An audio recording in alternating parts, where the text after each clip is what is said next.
Hello and welcome to the Bedtime Storycast, a podcast where I speak and you fall asleep. Now for the next several episodes, we're going to do something a little different. I'm going to read a few chapters each episode from the book Around the World in 80 Days by Jules Verne. Go ahead and get comfortable. Snuggle up under the covers and take a deep breath, and let's begin. Sweet Dreams. Chapter 1, in which Phileas Fogg and Passepartout accept each other, the one as master, the other as man. Mr. Phileas Fogg lived in 1872 at number 7 Savile Row, Burlington Gardens, the house in which Sheridan died in 1814. He was one of the most noticeable members of the Reform Club, though he seemed always to avoid attracting attention. An enigmatical personage about whom little was known, except that he was a polished man of the world. People said that he resembled Byron, at least that his head was Byronic, but he was a bearded, tranquil Byron, who might live on 1,000 years without growing old. Certainly an Englishman, it was more doubtful whether Phileas Fogg was a Londoner. He was never seen on 'Change, nor at the bank, nor in the counting rooms of the city. No ships ever came into London docks of which he was the owner. He had no public employment. He had never been entered at any of the Inns of Court, either at the Temple, or Lincoln's Inn, or Gray's Inn. Nor had his voice ever resounded in the Court of Chancery, or in the Exchequer, or the Queen's Bench, or the ecclesiastical courts. He certainly was not a manufacturer, nor was he a merchant or a gentleman farmer. His name was strange to the scientific and learned societies, and he never was known to take part in the sage deliberations of the Royal Institution or the London Institution, the Artisans' Association, or the Institution of Arts and Sciences.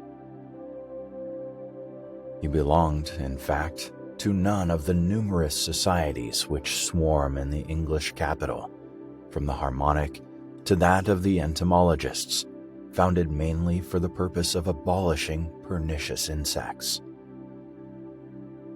Phileas Fogg was a member of the Reform, and that was all. The way in which he got admission to this exclusive club was simple enough. He was recommended by the Barings, with whom he had an open credit. His checks were regularly paid at sight from his account current, which was always flush. Was Phileas Fogg rich? Undoubtedly. But those who knew him best could not imagine how he had made his fortune. And Mr. Fogg was the last person to whom to apply for the information. He was not lavish, nor, on the contrary, avaricious. For when he knew that money was needed for a noble, useful, or benevolent purpose, he supplied it quietly and sometimes anonymously. He was, in short, the least communicative of men. He talked very little and seemed all the more mysterious for his taciturn manner. His daily habits were quite open to observation, but whatever he did was so exactly the same thing that he had always done before, that the wits of the curious were fairly puzzled. Had he traveled? It was likely, for no one seemed to know the world more familiarly.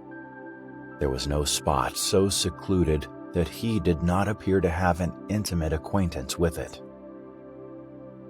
He often corrected with a few clear words the 1,000 conjectures advanced by members of the club as to lost and unheard of travelers, pointing out the true probabilities and seemingly as if gifted with a sort of second sight.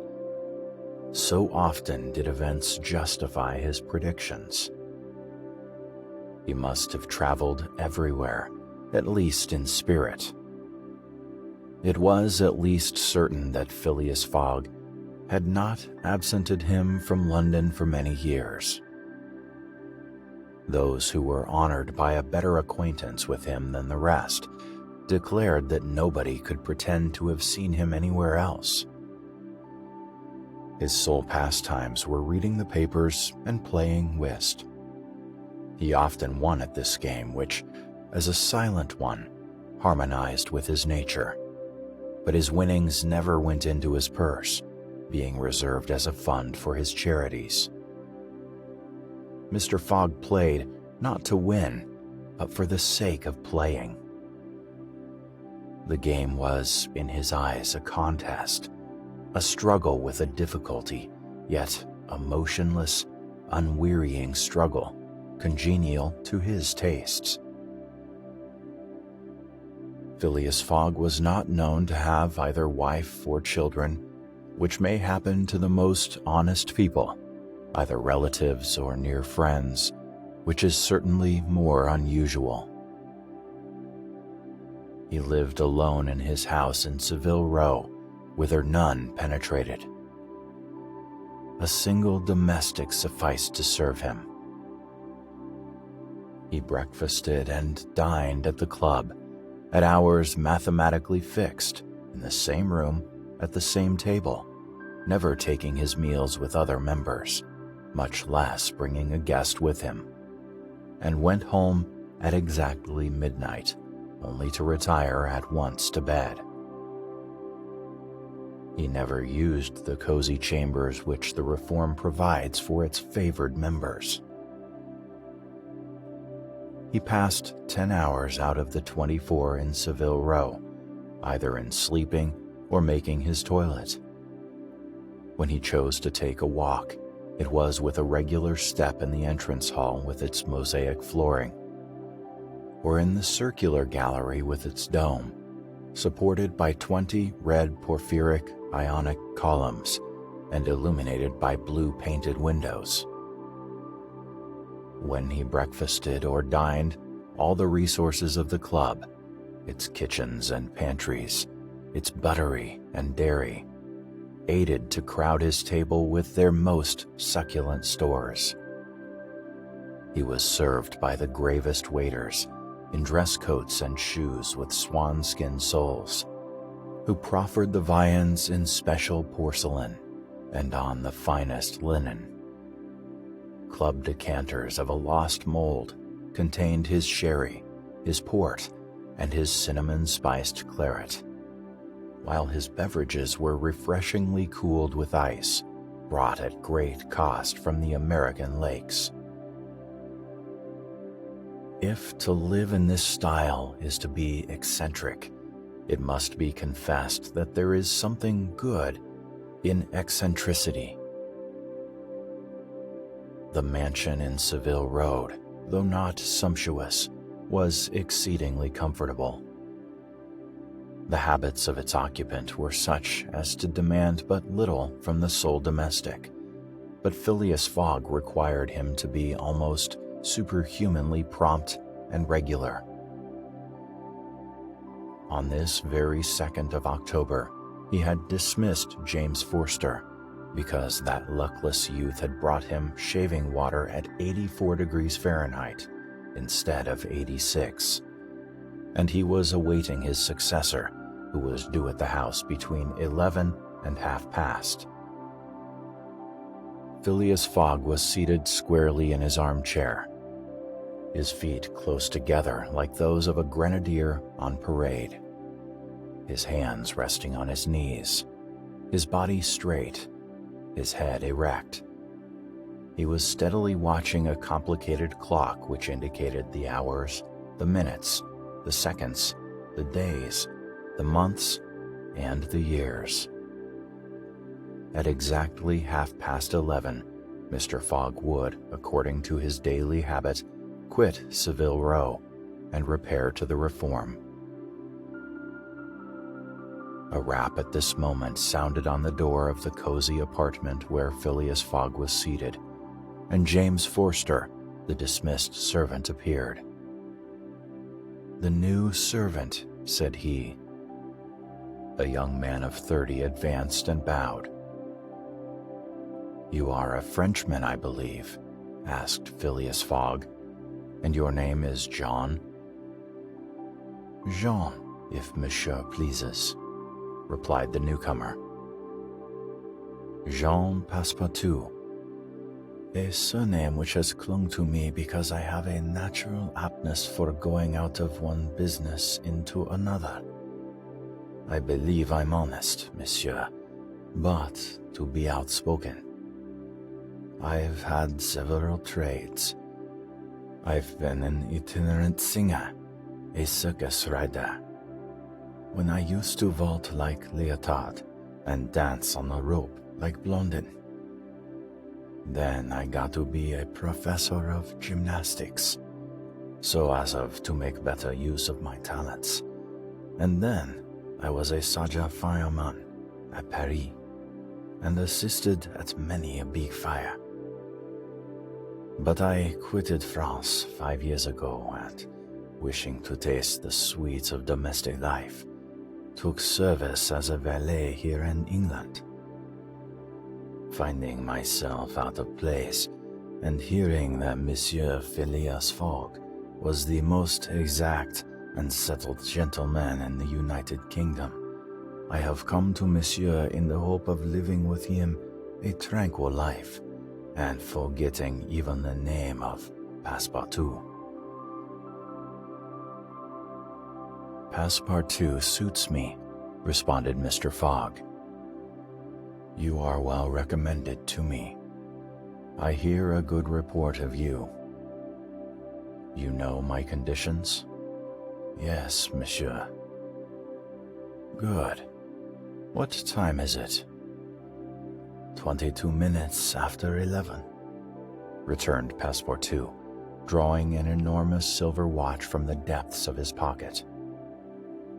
"You are too slow," said Mr. Fogg. "Pardon me, monsieur.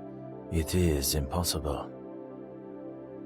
"You are 4 minutes too slow.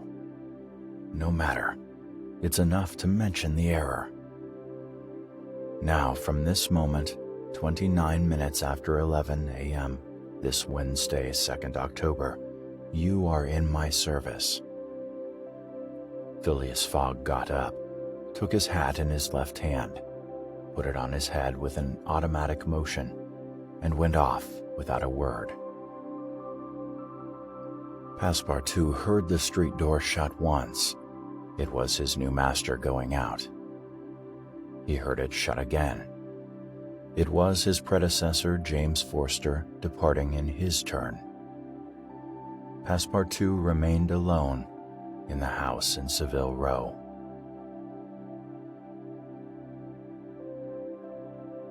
Chapter 2, in which Passepartout is convinced that he has at last found his ideal.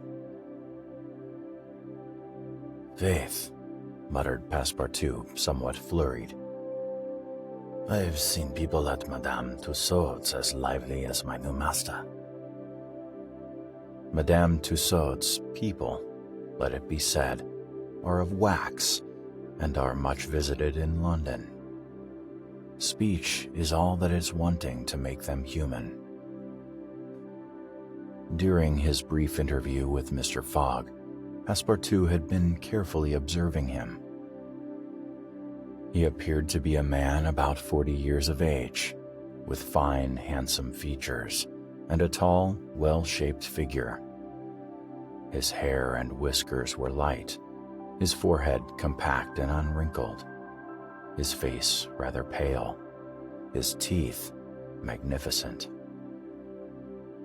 His countenance possessed in the highest degree what physiognomists call repose in action, the quality of those who act rather than talk. Calm and phlegmatic, with a clear eye, Mr. Fogg seemed a perfect type of that English composure which Angelica Kauffman has so skillfully represented on canvas. Seen in the various phases of his daily life, he gave the idea of being perfectly well balanced, as exactly regulated as a Leroy chronometer. Phileas Fogg was, indeed, exactitude personified, and this was betrayed even in the expression of his very hands and feet, for in men, as well as in animals, the limbs themselves are expressive of the passions. He was so exact that he was never in a hurry, was always ready, and was economical alike of his steps and his motions.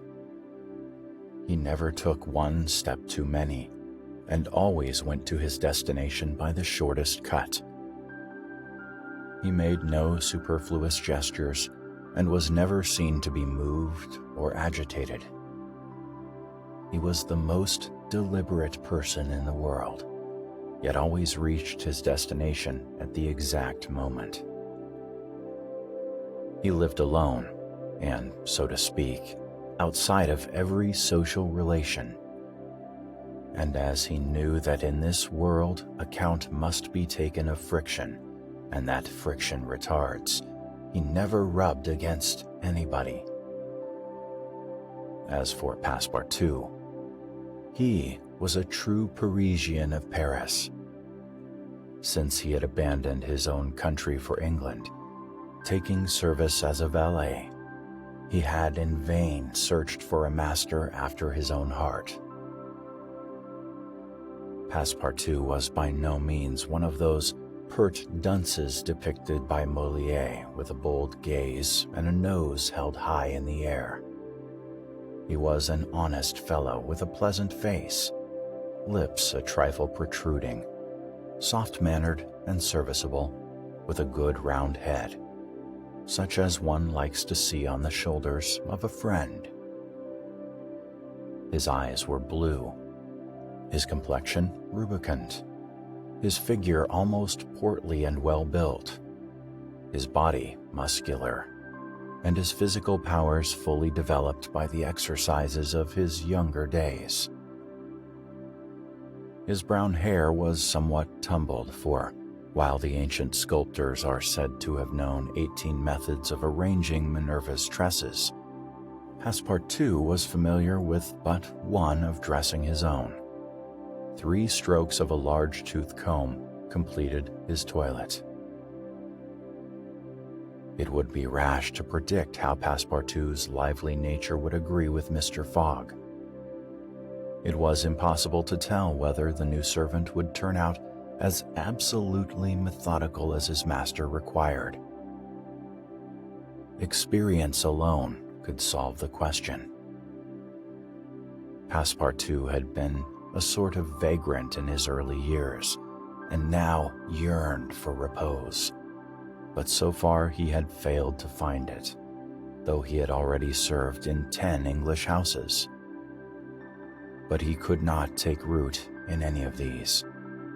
With chagrin, he found his masters invariably whimsical and irregular, constantly running about the country, or on the lookout for adventure. His last master, young Lord Longferry, Member of Parliament, after passing his nights in the Haymarket taverns, was too often brought home in the morning on policemen's shoulders. Passepartout, desirous of respecting the gentleman whom he served, ventured a mild remonstrance on such conduct, which, being ill received, he took his leave. Hearing that Mr. Phileas Fogg was looking for a servant, and that his life was one of unbroken regularity, that he neither traveled nor stayed from home overnight, he felt sure that this would be the place he was after. He presented himself and was accepted, as has been seen. At 11:30 then, Passepartout found himself alone in the house in Savile Row. He began its inspection without delay, scouring it from cellar to garret. So clean, well-arranged, solemn a mansion pleased him. It seemed to him like a snail's shell, lighted and warmed by gas, which sufficed for both these purposes. When Passepartout reached the second story, he recognized at once the room which he was to inhabit, and he was well satisfied with it. Electric bells and speaking tubes afforded communication with the lower stories, while on the mantel stood an electric clock, precisely like that in Mr. Fogg's bedchamber, both beating the same second at the same instant. "That's good. That'll do," said Passepartout to himself. He suddenly observed, hung over the clock, a card which, upon inspection, proved to be a program of the daily routine of the house. It comprised all that was required of the servant from 8 in the morning, exactly at which hour Phileas Fogg rose, till 11:30 when he left the house for the Reform Club. All the details of service, the tea and toast at 23 minutes past 8, the shaving water at 37 minutes past 9, and the toilet at 20 minutes before 10. Everything was regulated and foreseen that was to be done from 11:30 a.m. till midnight, the hour at which the methodical gentleman retired. Mr. Fogg's wardrobe was amply supplied and in the best taste. Each pair of trousers, coat, and vest bore a number, indicating the time of year and season at which they were in turn to be laid out for wearing. And the same system was applied to the master's shoes. In short, the house in Savile Row, which must have been a very temple of disorder and unrest under the illustrious but dissipated Sheridan, was coziness, comfort, and method idealized. There was no study, nor were there books, which would have been quite useless to Mr. Fogg, for at the Reform, 2 libraries, one of general literature and the other of law and politics, were at his service. A moderate-sized safe stood in his bedroom, constructed so as to defy fire as well as burglars. But Passepartout found neither arms nor hunting weapons anywhere. Everything betrayed the most tranquil and peaceable habits. Having scrutinized the house from top to bottom, he rubbed his hands. A broad smile overspread his features, and he said joyfully, "This is just what I wanted. Ah, we shall get on together, Mr. Fogg and I. What a domestic and regular gentleman. A real machine. Well, I don't mind serving a machine."